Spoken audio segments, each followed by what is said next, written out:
నమస్కారం. మన Andhra Telangana mart 24 news కి స్వాగతం. నా పేరు దేవి. నేటి వార్తలు.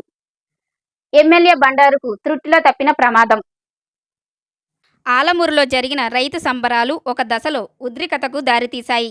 అన్నదాత సుఖీభవ పథకం ద్వారా లబ్ధి పొందిన రైతులు ఘనంగా ట్రాక్టర్ ర్యాలీ నిర్వహించారు. ఈ కార్యక్రమంలో పాల్గొన్న ఎమ్మెల్యే బండారు సత్యానందరావు ర్యాలీ అనంతరం ఎడ్ల బండిపై ప్రయాణం చేస్తుండగా ఒక్కసారిగా బెలూన్ పేలింది. దీంతో ఎడ్లు భయపడి కంగారు పడి వేగంగా కదలడంతో బండిపై ఉన్న ఎమ్మెల్యే సహా ఆకుల రామకృష్ణ, చిలువూరి సతీష్ రాజు తదితరులు కింద పడిపోయారు. ఈ ఘటనలో వారికి స్వల్ప గాయాలు అయ్యాయి. స్వల్ప ప్రమాదం నుండి బయటపడ్డ ఎమ్మెల్యేను చూసి అక్కడి పార్టీ శ్రేణులు, రైతులు ఊపిరి పీల్చుకున్నారు. వైభవంగా సాగుతున్న సంబరాలు ఒక్క క్షణం ఆందోళన కలిగించినా తిరిగి ఆనంద వాతావరణంలో కొనసాగాయి.